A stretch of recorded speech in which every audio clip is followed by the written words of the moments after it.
In 1924, at the age of 2, Shimon Erem and his family moved from Lithuania to Tel Aviv in what was then Palestine. As a teenager, Shimon joined the underground Jewish group Honoree to fend off attacks by Arab guerrillas. Contemporaries in this group included Yigal Allon and Moshe Dayan. At the outbreak of World War II, Shimon joined the British Army, being tagged early as officer material and achieving the rank of sergeant at just 20 years old, as shown here with his father, who later became a member of Knesset. Following the war, Shimon was actively involved in Haganah activities, smuggling arms and Holocaust survivors out of Europe into Eretz Israel. In 1948, Israel's independence was declared, and the fledgling state was immediately embroiled in a war for its survival. David Ben-Gurion, the State of Israel's first prime minister, named Shimon to select a committee to create the Israel Defense Force Officers Training School. Shimon served as a battalion commander during Israel's War of Independence. He quickly distinguished himself as a leader, helping bring the successful conclusion of the war. When the Suez Crisis erupted in 1956, then Brigade Commander Shimon Erem was again on the front lines, battling the Egyptians following the country's blockade of Israeli shipping through the Suez Canal. Shimon continued to rise in rank and stature during those years.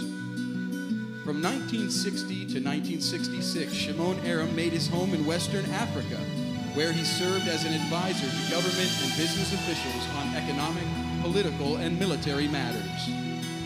Once again finding himself on the front lines of Israel's history, Shimon Erem served as commander of special forces during the 1967 Six-Day War.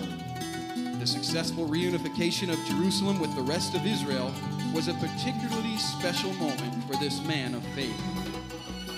Shimon's tank roars through the terrain in defense of Israel in this image.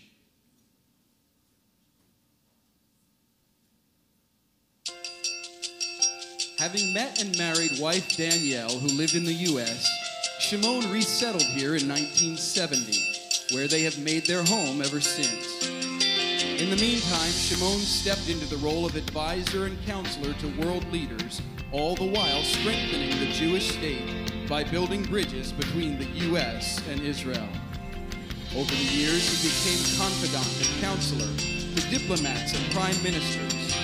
Shimon's expertise has opened many doors of relationship in the nations and in the U.S. at the highest levels. In 2002, already entering his 80s and seeing the need to engage more people in a biblical understanding of Israel, Shimon established the Israel Christian Nexus. Birthed with the help of two respected friends, Pastor Jack Hayford and Rabbi Isaiah Zeldin serving as honorary co-chairs, Shimon formed the Nexus to strengthen the alliance between the Christian and Jewish communities. Speaking to pastors, creating forums for exchange of ideas, providing a resource on Israel for churches and synagogues, organizing solidarity events, Shimon Erem and the Israel Christian Nexus are building bridges that are keys to Israel's survival. Shimon has always returned to Israel, often several times a year. Now he leads Christian pastors and leaders there to see firsthand the promises of the Bible lived out every day in the land of Israel. Even today, at 87 years young, Shimon Erem continues to find himself on the front lines of Israel's history, working to preserve Israel's future. It is our privilege tonight to honor this remarkable man with the establishment of the Shimon Erem Israel Experience Scholarship.